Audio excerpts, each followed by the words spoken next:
Station Ghanpur మాజీ MLA doctor Tatikonda Rajaiah గారు నిన్న బీఆర్ఎస్ పార్టీకి రాజీనామా చేసిన నేపథ్యంలో నేను కాంగ్రెస్ పార్టీలో చేరబోతున్నా అని చెప్పేసి మీడియా పరంగా చెప్పడం జరిగింది. దీనికి సంబంధించి కొంతమంది కార్యకర్తలు మనతో ఉన్నారు. మరి కాంగ్రెస్ పార్టీలోకి రాజయ్య గారు వెళ్తే మంచిదా, లేకుంటే బీఆర్ఎస్ పార్టీ వాళ్ళు దీన్ని పూర్తిగా వ్యతిరేకిస్తున్నారా, సపోర్ట్ చేస్తున్నారా? సో వీరి యొక్క మాటలను అడిగి తెలుసుకుందాం. ఈరోజు తాటికొండ రాజయ్య గారి గురించి కొన్ని వార్తల్లో వింటున్నాము. అది కాంగ్రెస్కి వస్తే లాభమా నష్టమా ఏంది అనే దానిపైన నిన్న రాజీనామా చేసినట్టుగా మేము వాట్సాప్లో కూడా చూసాము, పేపర్ స్టేట్మెంట్లో చూసినాము. ఈరోజు వాయిస్ ఇచ్చారు, అది కూడా విన్నాము. దాని ప్రకారంగా మేము ఈరోజు ఆయన వస్తే లాభమా నష్టమా అనేది అధిష్టానం దృష్టికి అయితే తను వెళ్తారు. కాంగ్రెస్ అధిష్టానము ఏది చూసినా కూడా ఆచితూచి అడిగేస్తుంది. ఎవరిని తీసుకోవాలన్నా కూడా ఆచితూచి అడిగేసి తీసుకుంటారు. ముఖ్యమంత్రి రేవంత్ రెడ్డి గారు ప్రతి దాన్ని ఆలోచించి ప్రతి ఒక్క దానికి ముందడిగేసే ముందు 100 సార్లు పలుమార్లు ఆలోచించి ఎమ్మెల్యేలకి అసెంబ్లీకో ఎవరిని తీసుకోవాలి, ఎవరిని గెలిపిస్తారు, ఎవరిని గెలుస్తారు అనే దానిపైనే తను తీసుకున్నారు. సేమ్ ఇప్పుడు అదే పొజిషన్లో కూడా తను తీసుకోవాలా లేదా అనేది అధిష్టానం ఆలోచించి తీసుకుంటుంది. ఆయన వస్తే ఎంపీ దానికి కూడా ఓకే, ఇక్కడ ఇదే జిల్లాలో మళ్ళీ ఎంపీ ఎలక్షన్లో గెలుస్తాం, మేము గెలిపిస్తాం అనే దానిపైన ముందడి వేస్తూ తీసుకోవాలనుకుంటే మాత్రం అధిష్టానం నిర్ణయం తీసుకుంటుంది. దాని పరంగా కాంగ్రెస్ పార్టీకి మాత్రం ఈ ఎంపీ ఎలక్షన్లో లాభాలు జరగడానికి ప్రతి ఒక్కరము మేము మా వంతు కృషిగా కాంగ్రెస్ పార్టీ 14 సీట్లు తీసుకొస్తామని చెప్పి మా ముఖ్యమంత్రి రేవంత్ రెడ్డి గారు చెప్పడం జరిగింది. ఆయన ఆదేశాల మేరకు అసెంబ్లీ ఎలక్షన్లకు ఎంత కష్టపడ్డామో మళ్ళీ పార్లమెంట్ ఎలక్షన్ కూడా ప్రతి మహిళలము కరుడు కట్టినట్టుగా పనిచేస్తూ పార్లమెంట్ ఎలక్షన్లో మేము ముందడుగు ఉంటాం. 14 సీట్లు రేవంత్ అన్న చెప్పినట్టుగా ఢిల్లీకి అప్పచెప్తాం. రాహుల్ గాంధీ గారిని మేము ప్రధానమంత్రిగా చూడాలని ఆశిస్తున్నాం. రాహుల్ గాంధీ గారిని అసలు తను మాట్లాడే వాయిస్ ఎవరిని మాట్లాడుతున్నా ఏంది అని ప్రియాంక గాంధీ గారిని మాట్లాడము, రాహుల్ గాంధీ గారిని మాట్లాడము, వాళ్ళ పైన దాడులు చేయడము. ఎందుకంటే ఇక్కడనే స్టేట్ లో ఓడిపోయినాం కదా, రేపు పార్లమెంట్ లో కూడా ఓడిపోతే మా పరువు పోద్ది, మా సిగ్గుపోద్ది అని చెప్పి వాళ్ళ నోటికి వచ్చినట్టుగా ఇష్టం వచ్చినట్టుగా మాట్లాడడం జరుగుతుంది. అలాంటి మాటలు దుర్భాషలు మాట్లాడితే ఏ ఒక్కరిని సహించేది లేదు. దానికి మేము మహిళలుగా ముందుకు వస్తాము. రాహుల్ గాంధీ గారిని, ప్రియాంక గాంధీ గారిని మాట్లాడే అర్హత ఆయన కాలు గోటుకున్న విలువ కూడా వీళ్ళ మొహాలకు లేదు. ఆ మాట్లాడేంత రైట్స్ లేకుండా మాట్లాడుతున్నారు. దానికి ఎంత దూరమైనా తెగించడానికి ప్రభుత్వాన్ని కూలగొడతాం అని చెప్పి మాట్లాడినప్పుడు మా ముఖ్యమంత్రి గారు మాట్లాడిండు, లాగులలో తొండలు తెరిచి కొట్టమని చెప్పి మమ్మల్ని గ్రామాలలో లాగులలో తొండలు తెరిచి కొడతామన్నా. ఒకప్పుడు చిన్నప్పుడు స్కూల్ పోతే కోదండం వేసి కింద కంప పెట్టేది, అది మీరు మర్చిపోయిలు. ఆ పని కూడా మేము చేస్తాము. ఇంకొకసారి పిచ్చి పిచ్చి మాటలు మాట్లాడితే ఊరికినే ప్రసక్తి లేదని చెప్తున్నాం. కాంగ్రెస్ ప్రభుత్వం అధికారంలోకి వచ్చి 60 డేస్ దాటిపోయింది. ముఖ్యమంత్రి రేవంత్ రెడ్డి గారి యొక్క పరిపాలనపై మీ అభిప్రాయం చెప్పండి. రేవంత్ రెడ్డి గారు ఒక తోబుట్టులాగా, ఒక ఆడపిల్ల ఒక అమ్మ వాళ్ళ ఇంటికి పోతే ఎంత ఇదిగా ఉంటుందో ఈ రోజుల్లో బస్ ఛార్జీలు ఇవ్వలేని రోజులు ఉన్నాయి. అలాంటిది ఒక మహిళకి 2500, బస్సు ఉచిత ప్రయాణము, 500కి సిలిండరు, అవే హస్తము అని చెప్పి ఇందిరమ్మ ఇండ్లు, 6 గ్యారెంటీలు ఇచ్చిండ్రు. అందులో 2 ఆల్రెడీ స్టార్ట్ అయినాయి.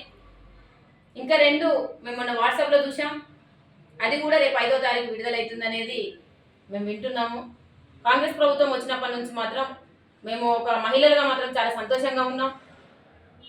ఒక మంచి ఓపులో కూడా ఉన్నాము. ఎందుకంటే ఈ ప్రభుత్వం లేక ఇన్ని రోజులు మేము బాధపడ్డామే అని, ఈ ప్రభుత్వం తెచ్చుకున్న తర్వాత 2 నెలలు కాకముందుకే ప్రతి ఒక్కటి వస్తుంది కదా, ఇంకా ముందు కూడా మంచి రోజులు ఉంటాయి. వాళ్ళు ఇచ్చే ఆయన 2 కూడా విడుదల చేస్తారు. 6 గ్యారెంటీలు కన్ఫర్మ్గా ఇస్తారనే నమ్మకంతోనే అనుకుంటున్నాం మేము.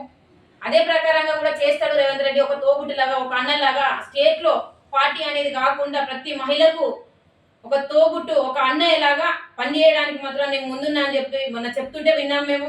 అదే ప్రకారంగా తను పనిచేస్తారు. అదే నమ్మకంగా మేము కూడా పనిచేస్తున్నాం. ఆ నమ్మకాన్ని మేము ఉమ్ము కాకుండా చూసుకుంటాము. అన్న ఒక తోబుట్టు, మేము పార్టీ అనేది కాకుండా ఒక తోబుట్టు అని చెప్పి మేము మహిళలు అని చెప్పంటే ప్రతి ఒక్కరిని ముందు తీసుకొని జాబ్స్ ఇవ్వడం కానీ 15,000 జాబ్స్ అని చెప్పి మొన్న ఒక నోటిఫికేషన్ ఇచ్చారు. నర్సింగ్ అనేది మొన్న ఒక జాబ్స్ మేళ అవి అందులో కూడా ఇచ్చారు. ఇంకొకటి గద్దరన్న అనేది ఒక పద్మశ్రీ అవార్డు అనేది తీసి, నంది అవార్డు అని తీసి గద్దర అవార్డు అని చెప్పేసి అనడంలో మాత్రము అసలు చాలా సంతోషపడుతున్నాం మేము.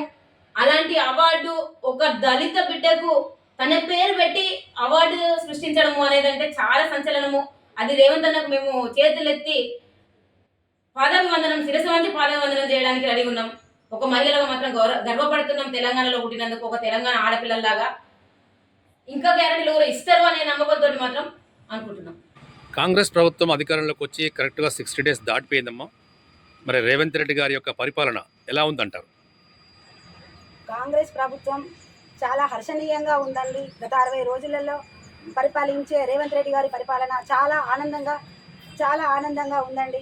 ఇప్పుడు ప్రస్తుతం 4 గ్యారంటీలు మాత్రం అమల్లోకి వచ్చాయి. మహిళలకి ఉచిత ప్రయాణము వచ్చేసి 2500 రూపాయలు, గ్యాస్ సిలిండర్ వచ్చేసి రేపు 500 రూపాయల గ్యాస్ సిలిండర్ అని చెప్పి రేపు అసెంబ్లీలో ఇవ్వడం జరుగుతుంది.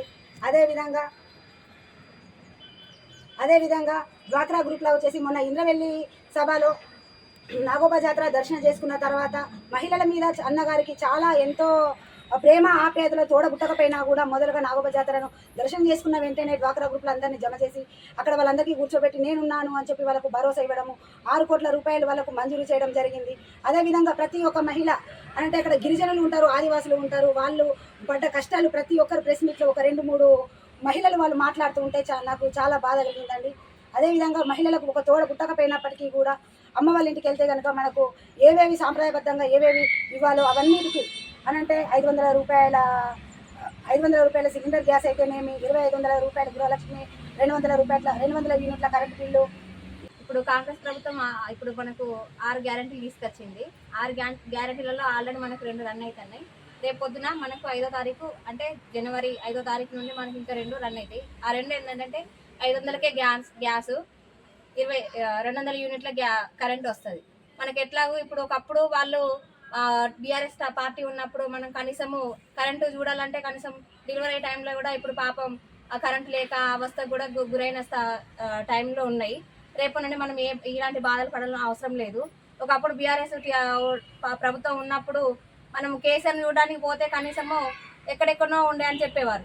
అలాంటిది ఇప్పుడు మనకు కాంగ్రెస్ వచ్చిన కాడి నుండి రేవంత్ రెడ్డి సారే మన చుట్టూ ఉన్నాడు, మన వెనకాలనే ఉన్నాడు, మన కష్ట సుఖాలు మన అన్ని తెలుసుకున్నాడు. మన ఇంటి ముందు ఉండి పోతాంటే కూడా మనం చూస్తామో చూడమో అనుకున్న రేవంత్ రెడ్డి సార్ని కూడా మనం చూసినాము. అలాంటిది ప్రియాంక గాంధీ మేడంని చూసినాం. అందరు ప్రతి ఒక్కరిని మనం చూడగలిసినాం. అలా ఇంకా 2 గ్యారెంటీలు మనకు 2 నెలల్లో తీసుకొస్తారని నమ్మకంతో ఈ కాంగ్రెస్ ప్రభుత్వం వచ్చినందుకు నేను చాలా సంతోషంగా ఉన్నాను. ఇప్పుడు నర్సింగ్ పోస్టులు కూడా మొన్న 2వ తారీఖు కూడా మనకు అవార్డు వాళ్ళకు పోస్టులు అందించడం జరిగింది. ఎంతోమంది ఆడపిల్లలు నర్సింగ్ చేసి ఇంటి దగ్గరనే ఉండి కూళ్ళ పనులకు పోయిళ్ళు. ప్రతి ఒక్క చిన్న కనీసం హోటళ్ళల్లో పనులు కూడా చేసిళ్ళు నర్సింగ్ చేసి కూడా. ఇప్పుడు మాకు కాంగ్రెస్ వచ్చింది కాబట్టి మాకు జాబ్ చేసుకునే అదృష్టం వచ్చింది. Thank you Congress.